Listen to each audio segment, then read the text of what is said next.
Today what we're going to be focusing on are some angles and their measures. A reminder that these notes are available to you, so if you're having some trouble seeing, just bring them up next to you. Yesterday we talked about segments. We talked about rays a little bit. Angles are created by rays and when they intersect or when they meet. Like, think of a road intersection. Intersection means two roads are running into each other. An angle is at that intersection where two rays meet. And this is the angle. Okay? So when we measure an angle, what we're trying to figure out is how open or how closed it is. For example, I'm going to make a couple angles here. So if I got this angle, this would be a much more open angle than this one is. This one is much more open still. So we've got all these different ways. And that's how we measure it, how open the angle is. Okay? Now notice, like, this angle is not terribly open. This angle is super open.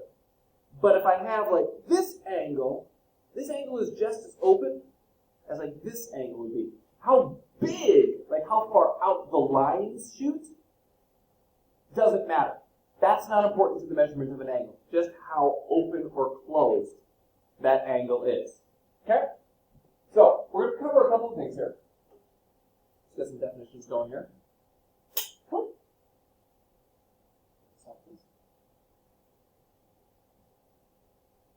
So, the angle is made up of two rays that have the same endpoint. The rays are called the sides. We have two sides to every angle. Okay? Two sides. Ray SR and ray ST are my two rays, my two sides for this angle. We've also got the vertex, and this is important because this is going to come up a lot when we talk about like vertical angles. We're talking about what things that happen at the vertex. The vertex is where they meet. Now, I just want to make sure that you can see this, and it's in the notes, but I'm going to make a point to draw it up here anyway. The name of this angle, there are two possible angles. First of all, this is the symbol for angle. Okay? I should use a dark marker. You're not going to see that at all.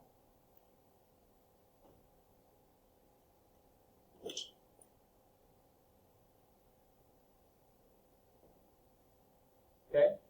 Angle S.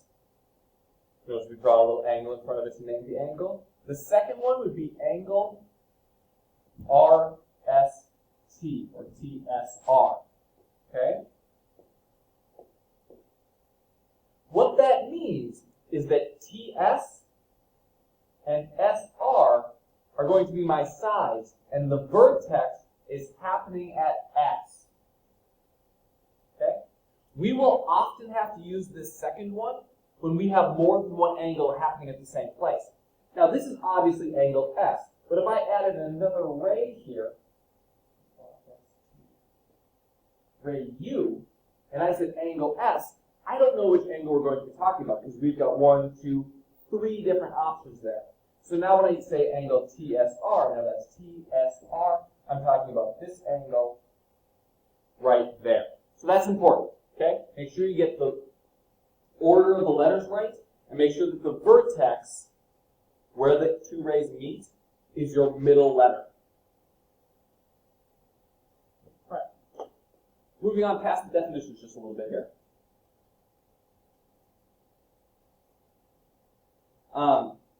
The measure of an angle is how open or closed it is. We measure in degrees.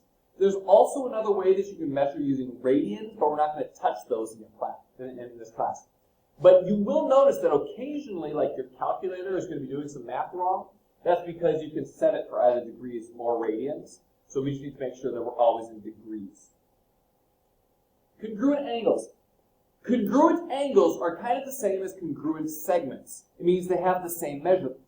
So these two angles would have the same measurement. Something I want to point out, and I talked about this a little bit earlier, is this angle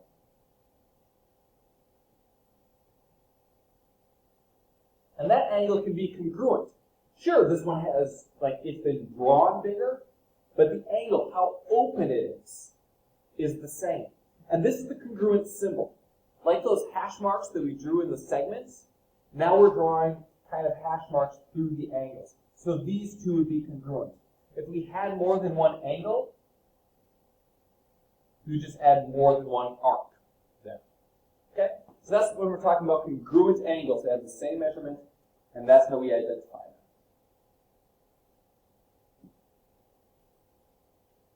them. Another little bit here on naming angles. So we have three different angles in this shape up here, okay? We have, tell me where they are. PQS, which starts at P, goes to Q, and turns around and goes to S. Okay? So PQS or SQP, they're the same angle, is this top angle. SQR or RQS is this second angle. And then pay attention for the third one here. P, Q, and then going to R, that third angle is this big thing. Okay? Both of them combined. So we have three angles here. Each of them has a different name. Now, we talked before about why sometimes we need to list all three letters. If I said angle Q, we wouldn't know which of those three angles we're talking about. So we have to distinguish between PQS and SQR. Okay, so that's something that you're going to want to pay attention to while you're naming things. Checkpoint.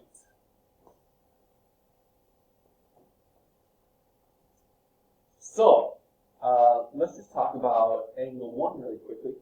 Take a moment and just stare at angle 1.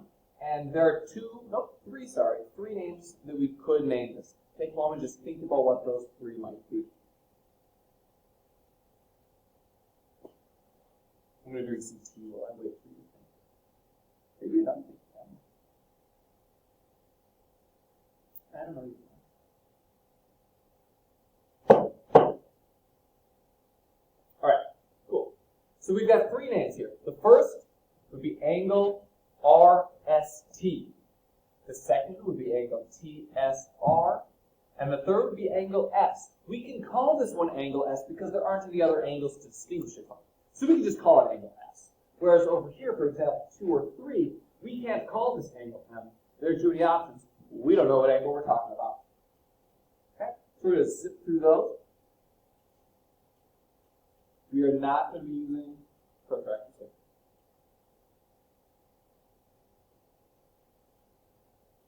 There are 4 types of angles that we need to be familiar with.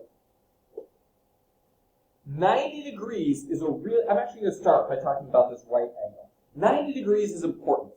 And we have a lot of the geometry and a lot of the terminology built around 90 degrees, which actually makes sense. Look around the room right now. Every single corner you see is a 90-degree angle. Okay? Where the wall meets the ceiling is 90 degrees. Where the wall meets the floor, that's a 90-degree angle. It's a corner. Okay? 90 degrees is basically a corner. It's called a right angle. A right angle. Okay? We build right angles more often than any other kind of angle. Okay? So that's why right angles are what we build around the most. An acute angle is just a cute little guy. Okay? It's smaller than 90. Obtuse, it's a little bit easier. Obtuse means we're larger than 90. Okay? So acute little guy, smaller than 90. Obtuse, bigger than 90. The last one here is a straight angle. If I have a line, basically, there's a point on that line, that's a 180-degree angle. If you go all the way around in a circle, that's 360 degrees. Okay? So if I spin,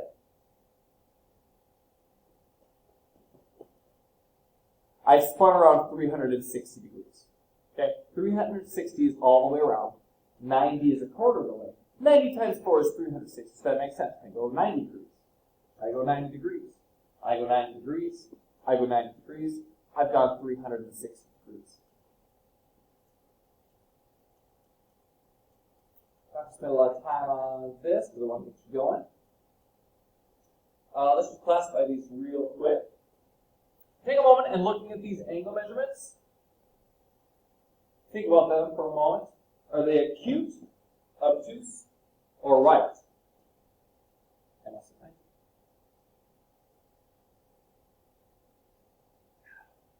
It's good to you. Good to you.